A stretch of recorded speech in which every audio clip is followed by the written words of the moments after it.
Hola, soy Leandra y esta es tu pausa compasiva.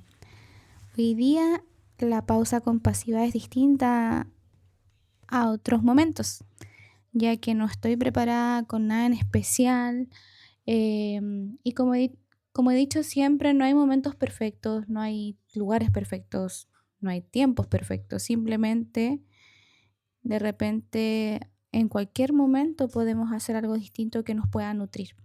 Y en este caso, yo justo me encontraba en una pausa conmigo misma y la verdad es que quise compartirles algo que estaba leyendo que tiene mucho que ver con la temática de este podcast y de estas cápsulas que estoy haciendo relacionado a la compasión y a la salud mental.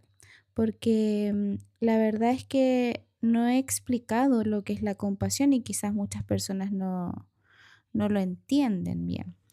Y es por ello que hoy día quise leerles un poco respecto a un fragmento de un libro que estoy leyendo sobre autocompasión de Christine Neff, que está muy lindo y claro, parte de lo que yo hago también tiene que ver con eso, con poder compartir quizás em, información, aprendizajes que les sirvan en su propio camino.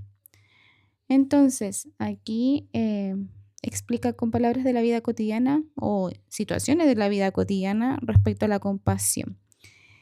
Y dice, ¿qué es la compasión hacia uno mismo? ¿Qué significa exactamente? Creo que para describirla podemos empezar utilizando la definición de una experiencia más conocida por todos, la compasión hacia los demás. Y de eso les quiero hablar hoy día. Al fin y al cabo, la compasión es igual, tanto si la dirigimos hacia nosotros mismos como hacia los demás. Imaginen, por ejemplo, que se ven atrapados en un atasco de camino al trabajo o cualquier situación que quizás les apure, puede ser al médico, alguna hora en específica con la cual quieran cumplir, y una persona en la calle les pide dinero a cambio de limpiarles el parabrisas de su auto, de su carro o coche.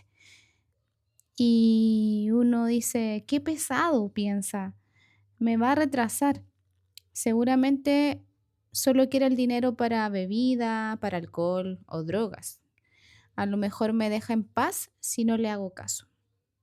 Pero no las deja en paz y permanecen ahí sentados en el coche, en el carro, en el auto, mientras esta persona limpia el parabrisas. Finalmente, esto trae un sentimiento de culpabilidad cuando están en el auto, si no les dan algo de dinero y también de resentimiento si es que lo hacemos, ¿ya? Pero pasa que quizás en otra circunstancia, otro día, tenemos otra especie de revelación. Estamos en otro atasco vehicular, en el mismo semáforo quizás, a la misma hora, y vemos al indigente con su cubo y su limpia cristales de siempre. Por alguna razón desconocida, lo miramos con otros ojos. Lo vemos como una persona, no como una simple molestia. Percibimos su sufrimiento.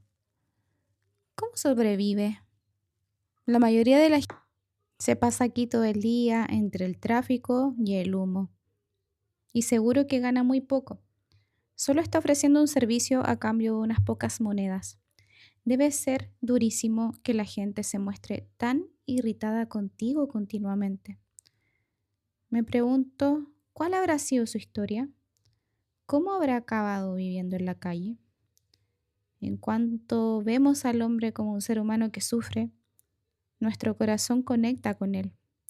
En lugar de ignorarle, descubrimos, no sin sorpresa, que estamos dedicando un momento a pensar en lo difícil que es la vida. El dolor de este hombre nos conmueve y sentimos la necesidad urgente de ayudarle de alguna manera. Si lo que sentimos es verdadera compasión, no solo pena, pensaríamos algo así. Podría pasarme a mí. Si hubiese nacido en otras circunstancias o si hubiese tenido mala suerte, podría estar luchando por sobrevivir como ese hombre. Todos somos vulnerables finalmente. Por supuesto, en ese momento nuestro corazón también podría endurecerse por completo, manifestándose nuestro propio miedo a terminar en la calle, lo que hace que deshumanicemos a ese hombre horrible, harapiento y con una barba descuidado. Mucha gente lo hace, pero eso no les convierte en personas felices, no les ayuda a enfrentarse a las tensiones del trabajo, a la vida en pareja, a sus hijos y a la propia salud. No les sirve para enfrentarse a sus propios miedos. En todo caso, esa actitud, que implica sentirse mejor que el hombre sin techo, hace que las cosas parezcan un poco peores. Pero imaginemos que nuestro corazón no se cierra. Pongamos que experimentamos auténtica compasión hacia la mala suerte del indigente. ¿Cómo nos sentiríamos? Lo cierto es que se trata de una sensación muy positiva.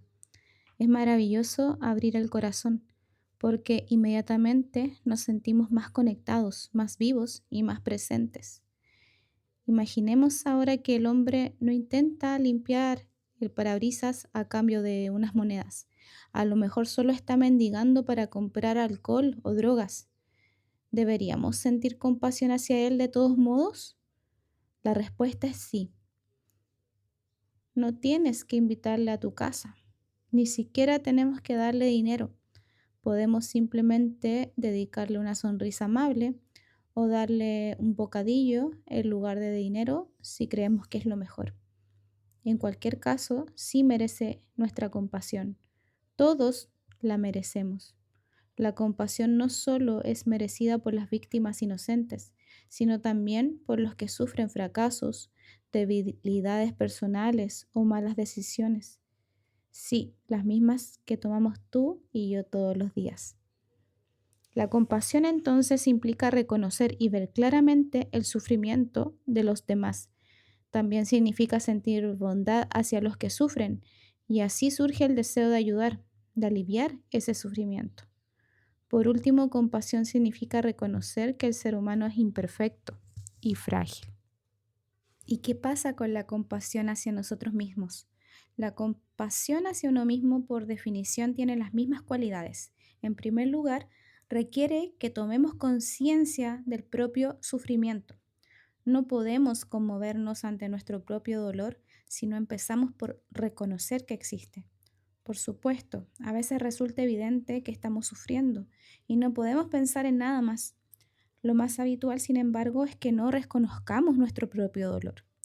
La cultura occidental nos enseña a menudo a permanecer impasibles ante la realidad. Nos dicen que no debemos quejarnos ante las adversidades, que tenemos que seguir adelante.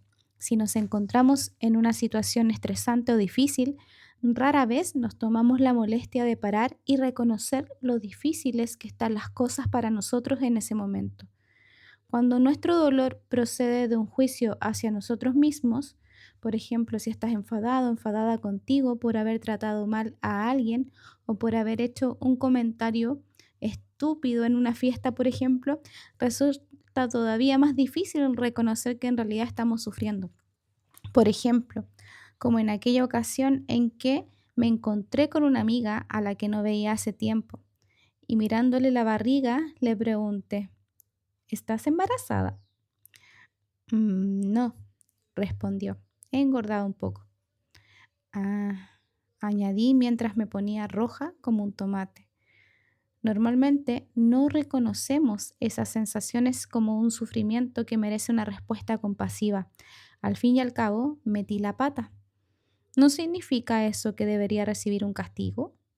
¿Castigas a tus amigos o a tu familia cuando meten la pata? Vale, es posible que a veces un poco, pero ¿te sientes mejor por ello? Todos cometemos errores en un momento u otro, es natural. Y si lo pensamos bien, ¿por qué debería ser de otro modo? ¿Acaso firmamos un contrato antes de nacer prometiendo que seremos perfectos, que nunca nos equivocaremos y que nuestra vida será exactamente como nosotros queramos?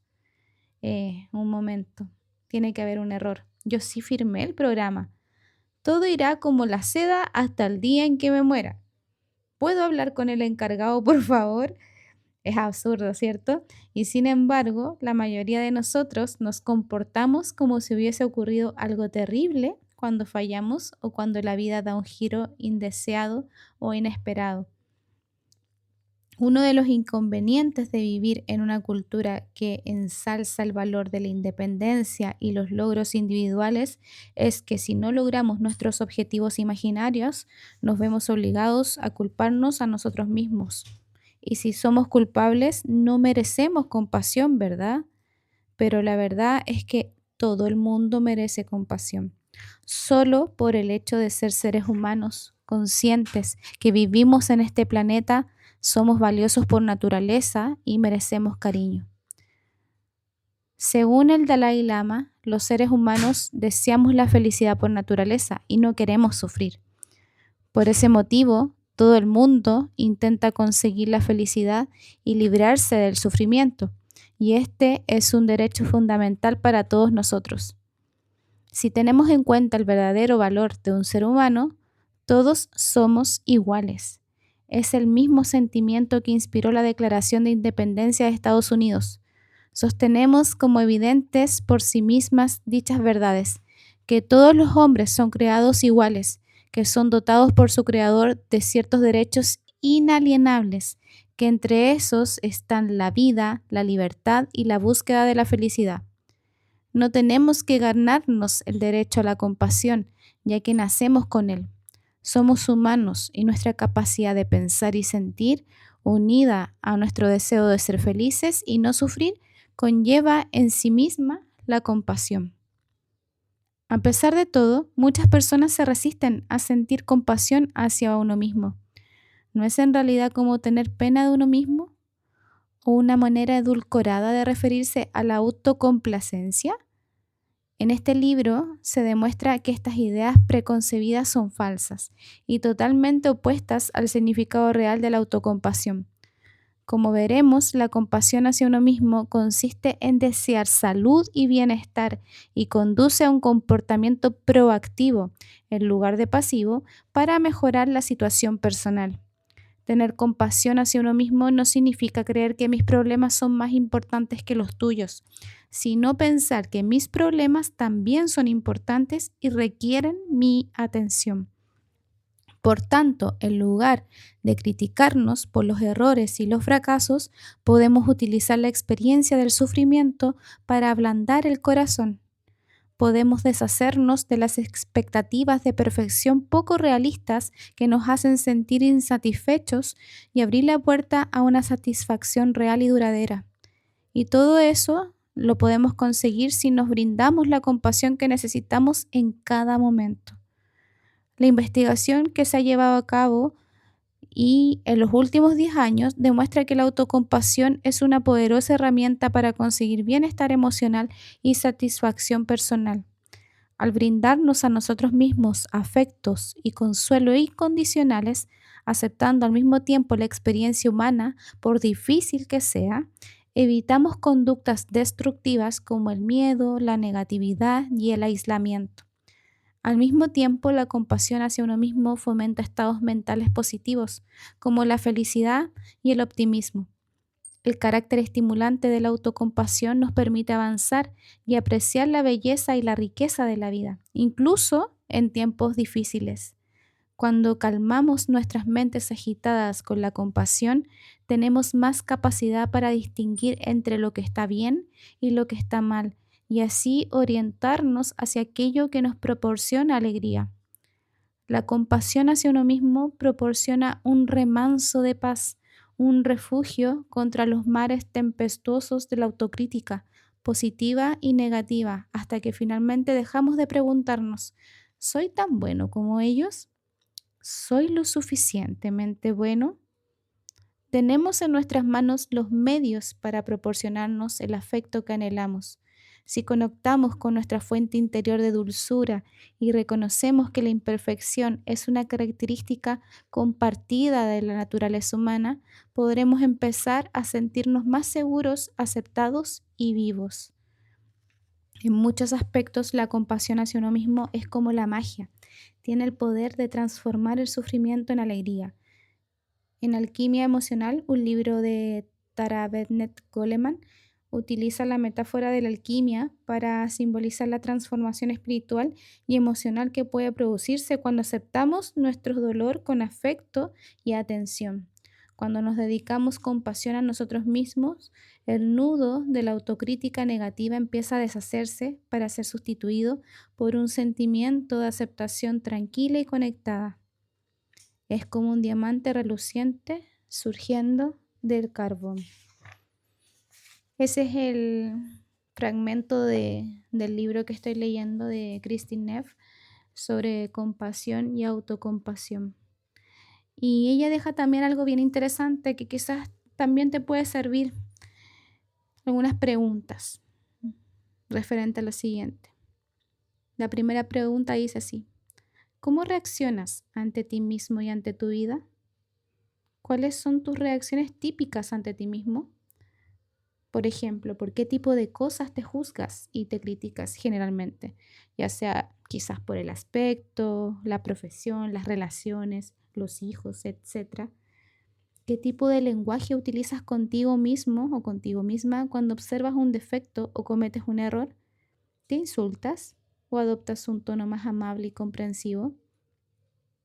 Cuando eres muy autocrítico o autocrítica, ¿cómo te sientes interiormente? ¿Cuáles son las consecuencias de ser tan duro o dura contigo mismo, contigo misma?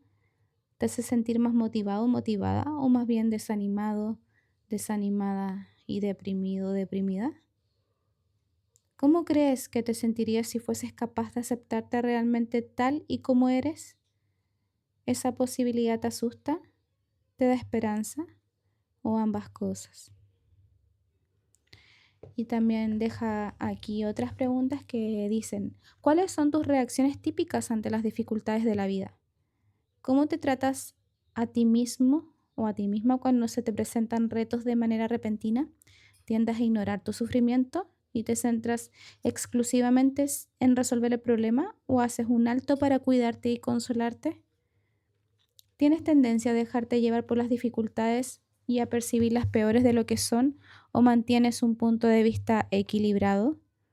¿Te sientes desconectado o desconectada de los demás cuando las cosas van mal, imaginando que todo el mundo está mejor que tú? ¿O intentas recordar que todas las personas experimentamos momentos difíciles? Si crees que te falta autocompasión, compruébalo contigo mismo o contigo misma. ¿Te criticas también por esto? ¿Por darte cuenta que te falta autocompasión? Si es así, deja de hacerlo ahora mismo. Intenta sentir compasión por lo difícil que resulta ser una persona imperfecta en esta sociedad tan competitiva. Nuestra cultura no fomenta la autocompasión, sino todo lo contrario. Nos enseñan que por mucho que lo intentemos, aunque demos lo mejor de nosotros mismos o nosotras mismas, nunca es suficiente. Pero ha llegado el momento de cambiar. A todos y a todas puede beneficiarnos aprender a ser más autocompasivos. Y este es el momento perfecto para empezar. Te dejo un abrazo y quizás, si quieres, me puedes comentar en esta cápsula, que es un poquito más larga que las anteriores, si te gustaría quizás leer otros fragmentos de este libro o si tienes alguna pregunta sobre compasión y autocompasión. Que estés muy bien.